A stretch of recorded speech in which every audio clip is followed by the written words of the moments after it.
Hi guys, this is the solution and explanation series of UGC NET paper 1 and this is the UGC NTA NET paper 1 2018 December and this is the part 2. In part 1 I have covered 10 questions and I am giving the link for the part 1 in the description below.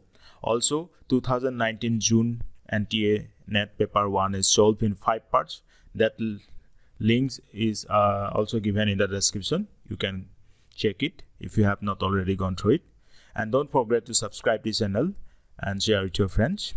And myself, Dr. Dibya Bora. So let's start today's session. So one passage is given to you. You need to read this passage. Accordingly, you need to solve some questions, and questions are from 11 to 15.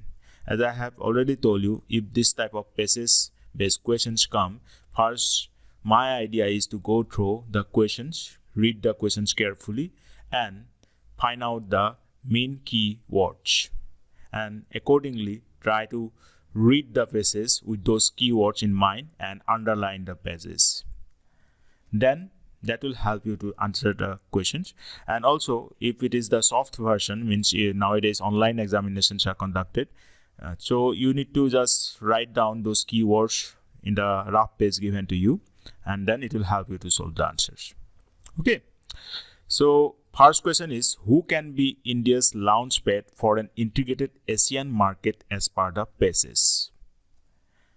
Now from the passage, as I have gone through the questions and then find out the keywords and then I have marked it down, you'll see this red color. They are giving the actually answers of the question asked. You can take a screenshot of this. So you see Singapore. Okay, so first question asking that who can be India's launchpad for an integrated Asian market as part of this. So out of this option, Singapore is the correct answer too. So option 3. Then 12, the areas of collaboration between India and ASEAN are fintech, Aadhaar, e-commerce, digital backwardness, trilateral highways, fourth industrial revolutions.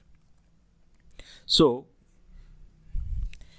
the basic ideas of these connections are about fintech, e-commerce, Aadhaar, and this backwardness, means digital backwardness. So option 2 will be the correct answer. That is A, B, C, D. In fintech, Aadhaar, e-commerce, digital backwardness. Similarly, the commitment of ASEAN with India is what? Of course, the commitment is improving transport link, and it is very much visible in the phases that it is trying to connect through highways, and then flight connection should be improved. These things are given in these pages. So, of course, the answer will be what? Improving the transport link. That is the option 3. Then question number 14 is asking what is needed to encourage tourism between India and ASEAN. Then that is also visible. I have already told you that is air links, because you know it is all directly mentioned that to expand air links to support growing business and tourism. So answer will be option 3, that is air link. Then question number 15. What prompted Singapore to opt for stronger ties with India? The answer will be economic liberalization in India. You know, the economic integration involving 16 countries with 1/3 of global GDP and trade will create an integrated Asian market.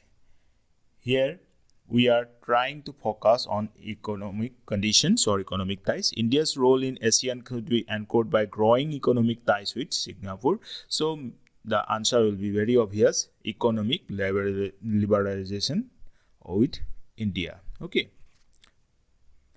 So question number 15 answer is option 4. Clear? Now coming to question number 16. This is a series based question.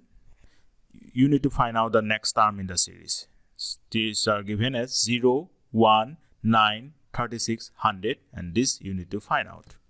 You see 0 means 0 square, 1 means 1 square, 9 means 3 square, 36 means 6 square, 100 means 10 square.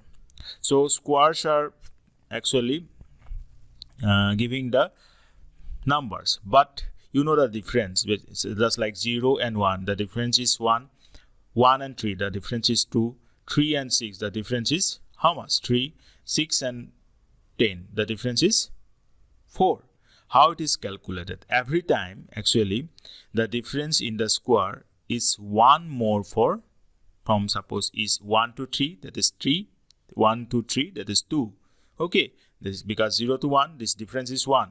So 1 to 3, the difference is 1 plus 1, 2.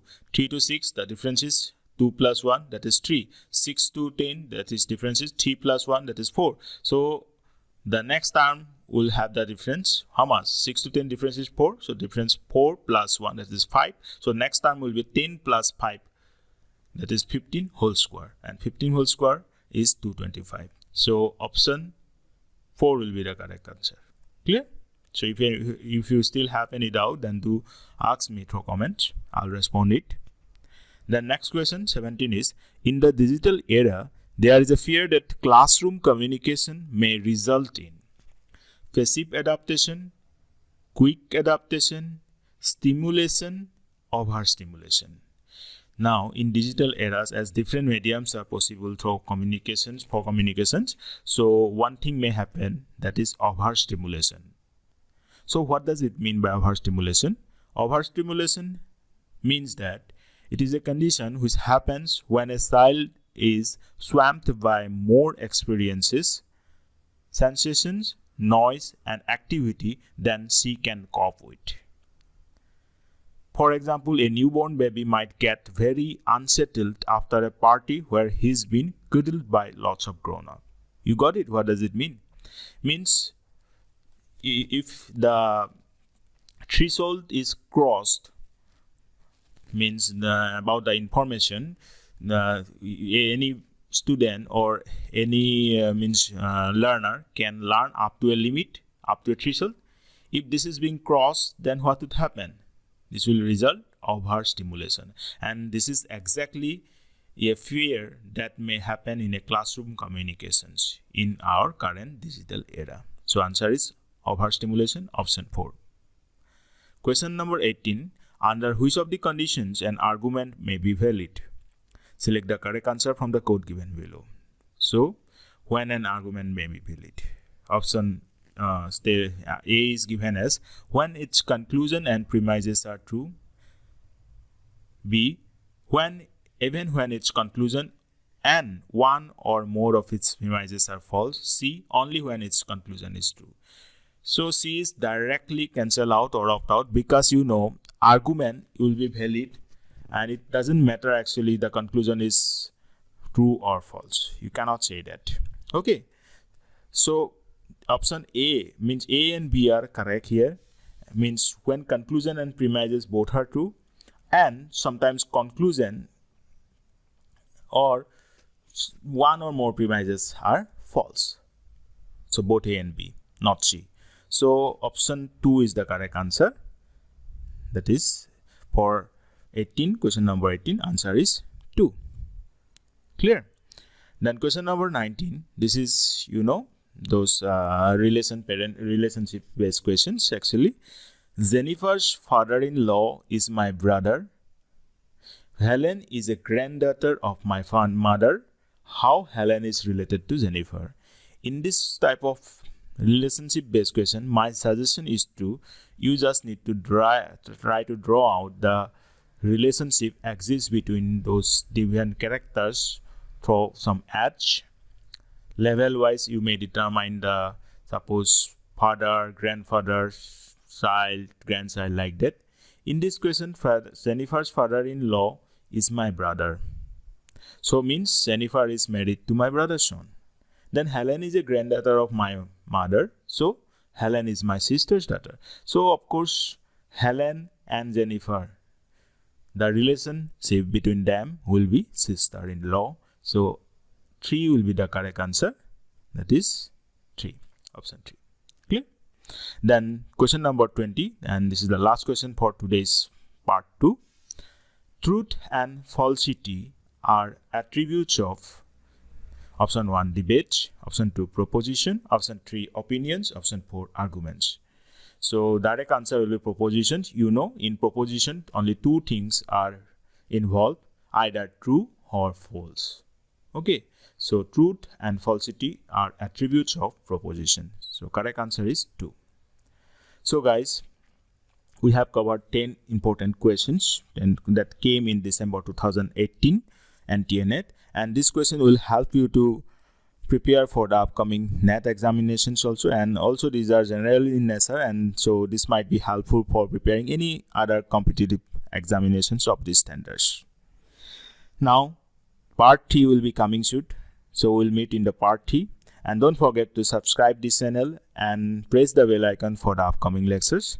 So guys, take care. Bye bye.